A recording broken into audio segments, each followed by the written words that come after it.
welcome back. You're still watching AM Ghana on Adwa Television. My name is Samuel Kusiapia, and thanks for staying with us. Thanks to our sponsors as well. They make sure that we come your way every morning with a lot of good things. Now, my guest on the next segment is the president of the Ghana South Africa Business Chamber. He has been vice president for 4 years. He's currently the president. He has worked in the UK as well for about 10 years, all in relation to business. And he's here in the studios. We're going to look at South Africa, Ghana business and how the chamber is doing. His name is Mr. Grant Weber. Thank you very much, Mr. Grant, for coming to the studios today. Thank you, Sam. My pleasure. How are you doing? Yeah, very well, thank you. All Great. right, okay. You've been here for quite a long time, a lot of experiences. 8 years in Ghana is quite a long time for you. I hope you've been enjoying the country. Yeah, the 8 years have flown by, quite frankly. When people ask how long I've been here, and I then tell them, it surprises me too, because it feels like 5 minutes. But yeah, we've had some wonderful experiences here, rich experiences. Okay. And I'm still smiling, so. That's very good. Now, the trade between these two countries have been going on for quite a long time. Your chamber established somewhere in 2008 up until 2021. How has the chamber done since the establishment?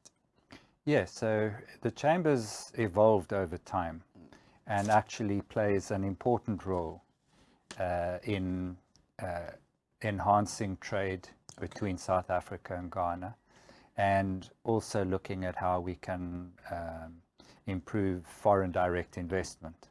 I think we've had to change over time to stay relevant. Okay. And I think these times we're in today is especially an example of that.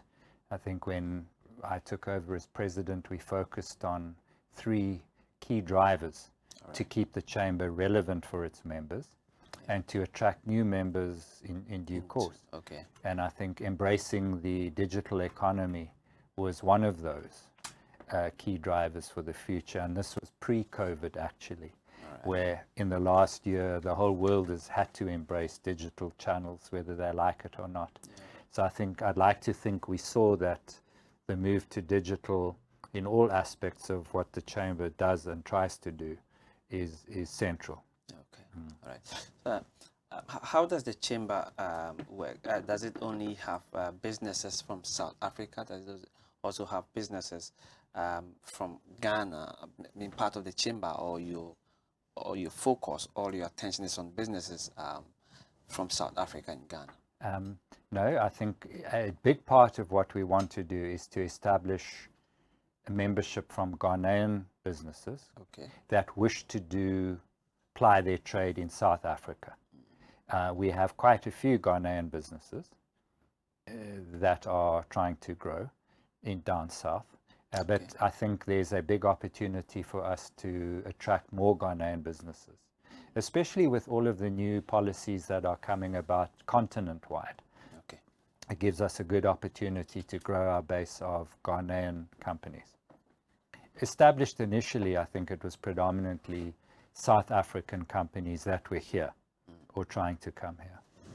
I think that has worked well. Yeah. But I think going forward, we need to have a far broader base of Ghanaian companies, not just big ones, by the way. I think there's a whole host of exciting small Ghanaian businesses, mostly in the tech space, that I think would benefit from a partnership of some kind with the chamber as they try and grow their business across the continent. Okay, interesting there. But with the one way, it's almost a one-way traffic. I mean, when it comes to the composition of the chamber, Ghanaian businesses in South Africa are not a lot as compared to the ones in Ghana. We know, for the benefit of our viewers, that some companies from South Africa in Ghana that are doing quite well. We can mention MTN, we can mention Anglo Gold, we can mention Stambik and Yeah. some other big names. But how do we know about the smaller ones as well? Yeah, we've got some wonderful African brands that you've mentioned. There are a few more giants. But the chamber boasts 80 members as we sit, but we could even go up over 100, quite soon. And most of them are medium to small size across all sectors. I think that the focus has to be on looking at more Ghanaian-based businesses exporting their products and services out of Ghana. It's been one-way traffic, Sam. You're right in that observation that if you look at the trade flows between the two countries, it's predominantly South African goods and services coming in and hardly any Ghanaian goods and services going out. Therein lies our opportunity. Yeah. And again, I think government has some very proactive and good policies and frameworks in place right now, which enable that. So our opportunity is to assist with linkages for Ghanaian businesses venturing out of Ghana. Okay, right. Now let's look at the Ghana's business climate. What's your assessment of the business climate in Ghana since you came in? I think it's a vastly improving business climate, Sam. I think in the 8 years that I've been here, I've seen modernization take place. There's more transparency. I think technology as an enabler of this transparency has helped a lot. I can use examples, say, at the ports where the systems, for clearing goods was all paper-based, where now it's all digital. Yeah. And I think from a revenue generation point of view for government, it enhances that. But for the business bringing goods in through the ports, it's much quicker, easier to get your goods through and to pay the correct tariffs. So that's one example. I see the Revenue Authority are moving to a far more digital-based approach, yeah. And again, that has to be a good thing. So I like what I see in terms of progress in Ghana. I've mentioned 2 government examples, I think, because the public sector is so prevalent in Ghana's economy because it's quite small. But I'd like to see far less discussion about government and far more about the private sector. Okay. But by and large, if I look at the GIPC as the investment window into Ghana, they're doing incredibly good work, making it easier to open up and transact business here. Okay. On that note, because you mentioned GIPC, looking at the regulations, you seem excited about it already. How does their regulations help, promote South African businesses in the country? Well, there are a couple of important frameworks which I always reference to people that ask me questions about Ghana. Okay. I think if you're a manufacturer or a producer of software, as an example, setting up as a free zone company here is a very compelling argument for being based here, and then exporting your goods or service. That works very well. The tax incentives are good. GEPA, the Export Promotion Agency, once you've registered with them, you can export your goods and services, without having to add on the taxes, which could be prohibitive. So that I like. The negative I have, though, is the barriers to entry. So the GIPC law has, depending on the sector that you're operating in, their minimum investment levels. Yeah. I'm not sure that that's helpful. I understand why they have them, but I can't see that being useful. Yeah, I see on the East Coast, I think Kenya now are talking about reducing these same entry barriers to encourage more small businesses and entrepreneurial type businesses to set up. So if anyone from GIPC would listen to me, and Yafi Grant runs an incredible institution there, I'm full of praise. But I'd say if they're able to to look at reducing these entry barriers, it would be helpful. Okay. Now, tax, how do you call it? Tax administration and registration processes. How do you assess that as well? I mean, businesses coming in go through all these, all these processes. I find it quite difficult, even after 8 years, to understand all the different types of taxes and the way that we need to report it, etc. So I think there it's time consuming. It's a cost of doing business.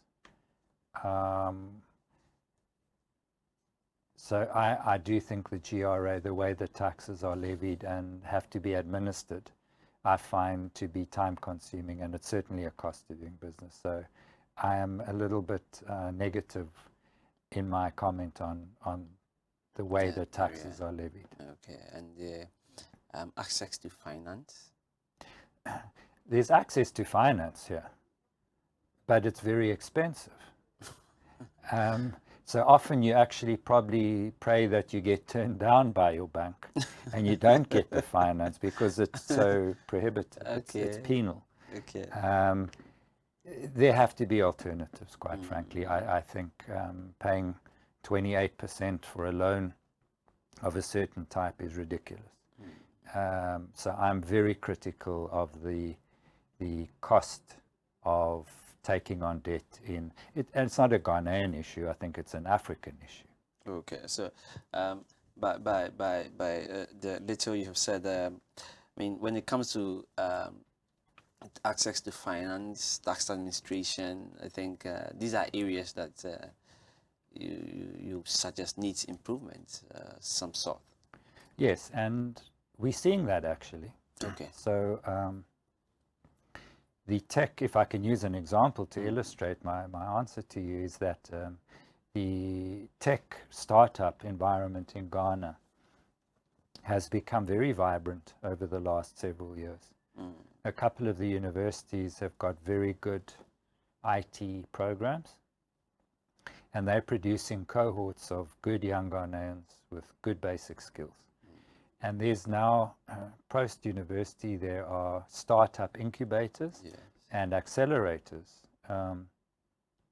And these are there to assist business startups, going from concept to reality. These accelerators often include access to equity financing, where they would take a stake in your business and assist you to grow. I remember when I did Finance 101, they always said equity is more expensive than debt, and that's probably right. But as a startup, anyway, you can't access debt. And even if you can at the 28% that I mentioned, having an equity partner that assists you to establish yourself and grow is a creative and healthy alternative. So I'm encouraged by what I see there as creative alternatives to debt finance. It's certainly not cheap, but it does allow startups to get going that previously would not have been able to get off the ground. All right, that's interesting. Now, okay, so let's look at the attitude of Ghanaians towards South African businesses. How do you also, where do you place that? How has the attitude of Ghanaians been towards South African businesses? Well, the biggest companies in Ghana tend to be South African. So MTN, everyone uses MTN, whether it's to make a phone call, send a WhatsApp, or to transfer money. So there you'd probably say the attitude is healthy. The biggest banks are South African, ABSA, previously Barclays and Stanbic, and more latterly FNB. They're a late entrant to the Ghanaian market, but I see them growing quite quickly. And they have large, their results are published annually, so we can see how well they're doing. They have lots of customers, clients. So there you'd probably say that the Ghanaian acceptance of them is good. I think there's trust. Yeah. If you're talking about the financial services sector, if you are leaving your money at a bank, you probably want to know that when you go there tomorrow, it's still there. Still there. And I think given the many decades, centuries even, of track record these banks have, there is that safety in their brand. And then the extractives, you know, Goldfields and Anglo, have a rich history here. They do very good work in their communities. They have good foundations, and I think they do their bit there. They pay their taxes and royalties, and again, that's published, and I think they do for their everybody bit. to see. Yeah. I think if I go back to MTN, I think the dividend and the taxes they paid in their last announcement are the highest that have ever been paid in Ghana. So I think that's useful. It's harder to answer your question on the smaller businesses that don't report. Okay. But there are over 100 smaller businesses here with South African heritage and are sustainable businesses in the sense that they've been here for some time and provide goods and services. The retailers are doing quite well. ShopRite, Game. Yeah. So I think by and large there's an acceptance of what we do. I think, again, our focus going forward is how we do our business. Coming back to one of our drivers, you know, initially I spoke about embracing the digital economy. I think we've said we want to be ESG focused as a chamber, so not what we do, but how we do it. So our policies to the environment, society, and governance. So there we're coming up with some interesting programs for the chamber at large. Individual companies and members within it do their bit for ESG, but we want to come up with a collective where Ghanaians can see the chamber as a community of South African businesses are focusing on how they go about their business, not just on what they do. So I think that will, once we have that further articulated and into implementation, we'll be able to give you a more interesting answer than I have today. Okay, that's quite okay.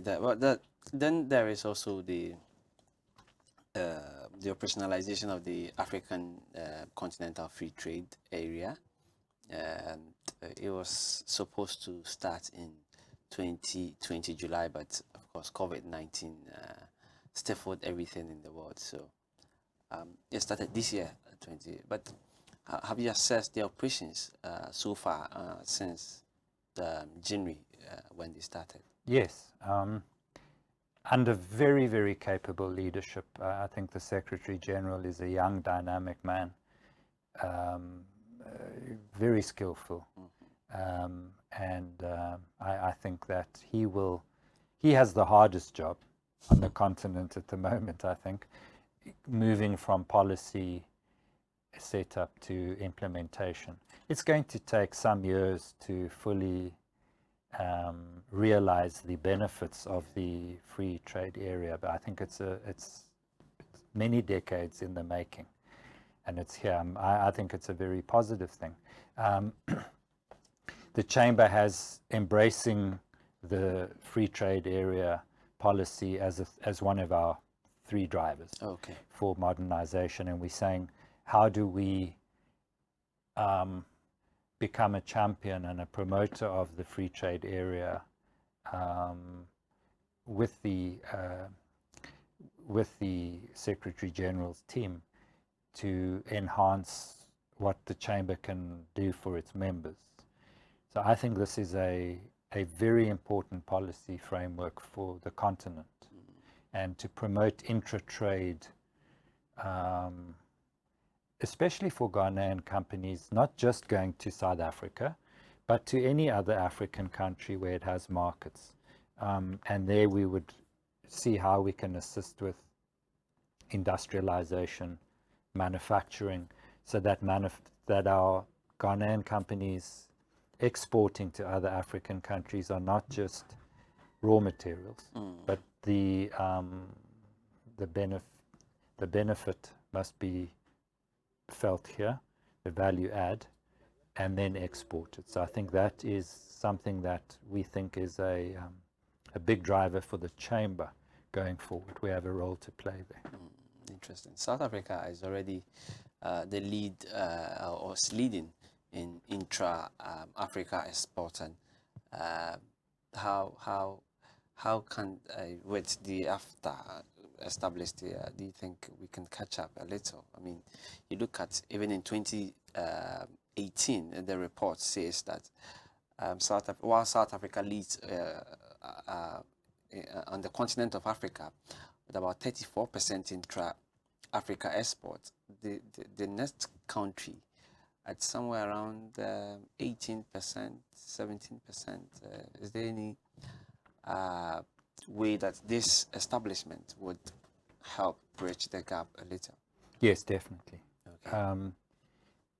The policy on its own won't help. Definitely. But that is that provides the framework to enhance trade. But you need to start at the beginning. And the beginning is, if it's the agriculture sector as an example, instead of just exporting shea butter as an example, or cocoa beans, how do we do more of the manufacturing in Ghana and export with the value add done here? So the Continental Free Trade Area is a framework to enhance trade, but other incentives are here in Ghana. So I mean, in the last 4 years, we've had the one district, one factory policy, which is, we're already seeing the first wave of factories and assembly plants up and running. Yeah. And I think if we have some early champions, that will assist to drag along others that have been sitting and watching. So a very interesting and exciting sector for me has been the auto industry, where the big brands, global brands, have set up assembly plants here, and they will use Ghana as a hub for West Africa, and they will export locally assembled vehicles to other West African countries around us. I think that's an incredible champion for all of us to look at and say, they've invested tens of millions of dollars. They have faith in the system. They think it can work. So the second wave can now start coming through. So as I always link the free trade area policy with other policies, where they need to work hand in hand. Yes. Okay. And when it comes to Ghana and South Africa, I mean, you mentioned the early champions, and even in the intra-Africa export, I mean, we are nowhere near what South Africa is doing. How do we, I mean, leverage on this and, I mean, try and do something? Yeah. Country. So I think we need to pick our industries where we can compete. Okay. It's no use trying to be all things to all people. And that's not going to be useful. I think our economy is relatively small. That's in Ghana. In Ghana. Yeah. So if we're comparing it with South Africa, we're always going to be small relative. But we can elect to be champions in areas where we can compete and dominate. Okay. I keep coming back to agriculture because that's an obvious one. And I think there have been great strides in the time I've been here. I've seen it. Adoption of technology has been a big one. Access to better seeds to improve crops, better fertilizers, using more crop science for rotation, etc. So yields are improving in some places. No productivity improvements in others. And then looking again, I've said it several times, but how do we do the value add in Ghana before we export the products? Okay. So clearly, if it's bananas and pineapples, exporting the product itself makes sense because it can land on a shelf in ShopRite in Gauteng, and it works. But there could be fruit juices done and other kinds of products. And if it's cocoa, chocolate of various kinds, and then the shea butter, I think developing Ghanaian brands, consumer brands around shea butter. That's a huge consumer market, the cosmetics market. So I think there, let's choose our course, you know, and look for our champions.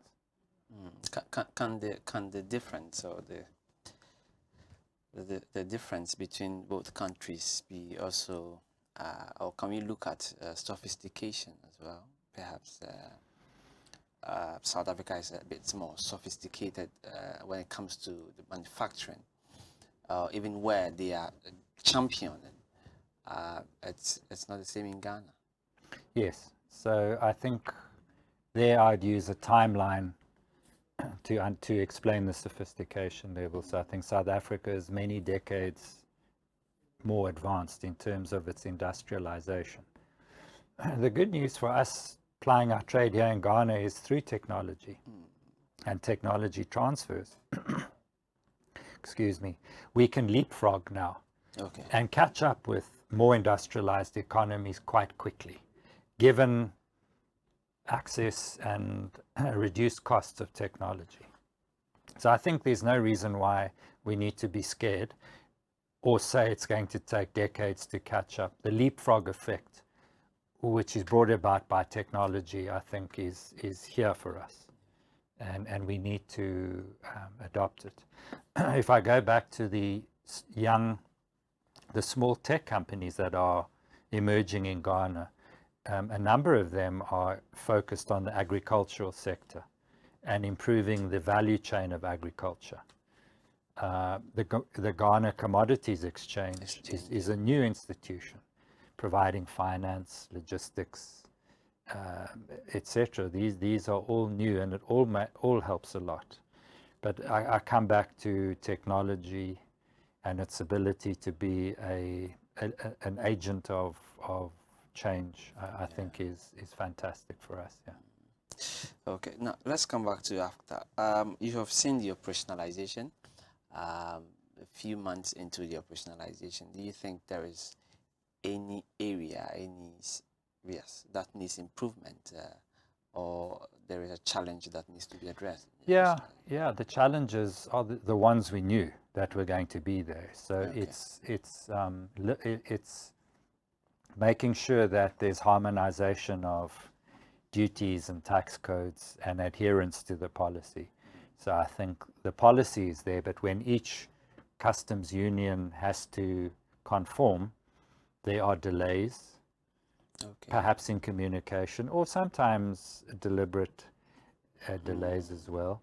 But making sure that the tariffs and the policies are adhered to are the obvious things. Getting registered on the portals, it's a first time thing for some of us, so there's a learning experience to go through. Being certified, you know, getting your certificates of origin, etc. Again, that's a first time thing. So some people aren't aware of the process to go through. So the initial teething problems are the ones that I think any of us keen observers knew would happen. There's nothing that's come up that has surprised us. Okay, but perhaps one would say some of these should have been anticipated and provided for, so that the element of delays are taken off. I guess so. I don't speak for the African Union. It's just my observation. When you have multi-stakeholders in a policy framework, to what extent can you force them, and to what extent can you coerce? Is it a stick or a carrot? You know, so where you're relying on multi-stakeholder collaboration, there's politics at play sometimes. And so I'm not a spokesman for them, but it strikes me that it's human behavior when it comes to multi-stakeholder rollout of a project. Yeah, we also spoke about the attitude of Ghanaians towards the South African businesses. Generally, it has been good, but any challenges that are also facing them? Do they have peculiar challenges that in Ghana, these are the challenges that South African businesses face? Yeah, I'd say so, and maybe I would frame that with a cultural frame and say, because we're good in South Africa, we think we can come to a host country and be good doing business our way. That should be the way, yeah? Well, some things don't automatically translate.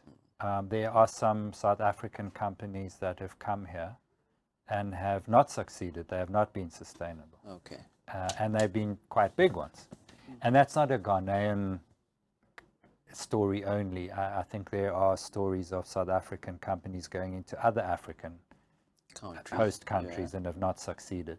And often when you trace it back and it becomes a case study at a business school, they will trace it back to cultural differences, etc. We celebrate the South African companies that are here and that are sustainable. But there's also a legacy of failed South African businesses here, and we need to learn from that. I think the issue of race is not such a big one up here anymore, perhaps if ever. Gender-based biases in the workplace are not necessarily a South African one. They could be for any business in Ghana. So how does Ghana grapple with, gender equality, etc.? And then it's adhering to the laws of the country, and then specific industry laws. But I think we have enough champions that have done so well here, not just what they do, but how they go about plying their trade, that I think as a whole we can say that we get it.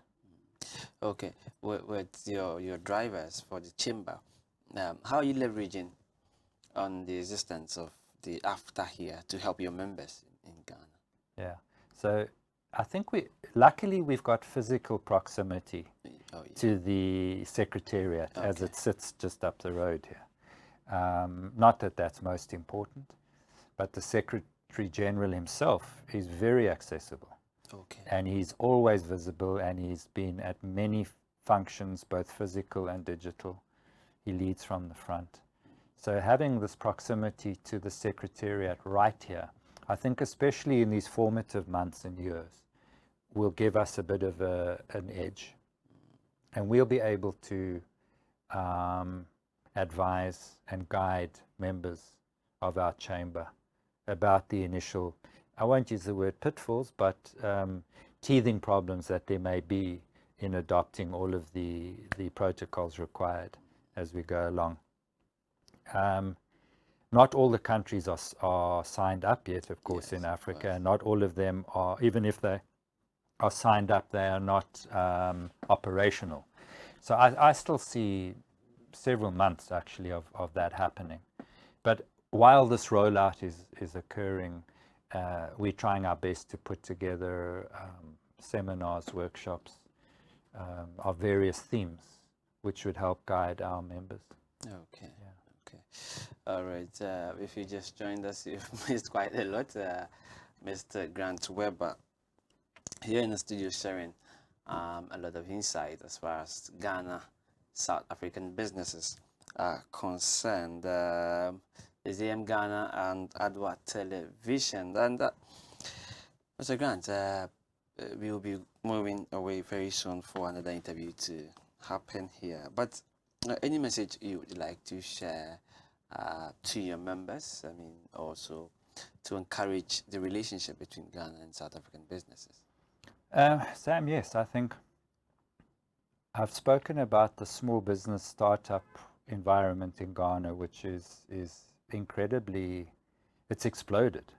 And I want to see the chamber acting as a proactive stakeholder in the startup environment in Ghana. So there are a number of very credible incubators and accelerator programs where these startups have joined, and they've been taken through a rigorous program. And once they graduate and come out, they actually have a very good business. But here's the problem. We know globally, if there are 100 startups, less than 10 will Are able make to it. survive. Yeah. So in Ghana, how do we assist with improving that conversion rate? So we'll be working with some of the partner incubators and accelerators, and with the chamber, seeing how can we embrace and work with some of these startups. And this is not charity, this is business. Business. But how do we open doors for them to say, you can provide services for my business, or we can have a strategic partnership of some kind, or we can assist you to go to South Africa and try and do some business there. And I think there are many opportunities there. So I think embracing the digital economy as a driver is brought to life by us actively working with some of these young entrepreneurs who have had the courage to set up on their own. And this is where jobs are created, of course. Yeah. So we need to do our bit to say, how do we assist with the new generation of Ghanaian businesses for the African continent? Yeah. Okay, that's interesting. And specifically to your members? Absolutely. The challenge to our members is we need to hold our hand out and see how we can assist. Because again, we've said that ESG is a big part of how we go about our business. Okay, yeah. So assisting smaller businesses to grow is going to be a benefit to us as well in the long run. Sure. All right. That's Mr. Grant Weber, the president of the Ghana South African Business Chamber. Thank you very, very much, Mr. Grant. We believe that we'll make some time again and talk more about South African Ghanaian business relationships. And I believe also that the next time you'll be coming into the studio, I mean, the story will be different. We see some huge leaps in relationships between Ghana and South Africa. Most importantly, the chamber in South Africa. Yes, and perhaps if I can close on that, we boast a 13-year track record in Ghana, but actually there's no Ghana South Africa chamber in South Africa. But we are working with the DTI, Department of Trade and Industry, and Brand South Africa. And as we speak, the first chamber is being set up in Johannesburg. And as you say, perhaps in my next interview here, we can then talk about the first group of members that have joined in South Africa. All right, okay. Thank you very much for coming. Thank you. We're very grateful for your time. My pleasure, Sam. All right, this is AM Ghana, and I've been speaking with the Ghana South Africa Business Chamber President, Mr. Grant Weber. We will make way for another interview. Anastasia will be having with another South African gentleman. It's the South African month on Adwa television. So if you followed us since the 1st of April, we've been doing South Africa, talking business, culture, tourism, entertainment, economics, and what have you. If you have missed any of those interviews, you can go to our YouTube channel, you can go to our Facebook pages and go and revisit and have a look and take a listen to the exciting insights shared on Adwa Television South Africa Month. And then you learn a lot about South Africa. Very, very interesting country. And the good thing is that Ghana has a very, very good relationship with South Africa on all fronts. We'll be back after this break.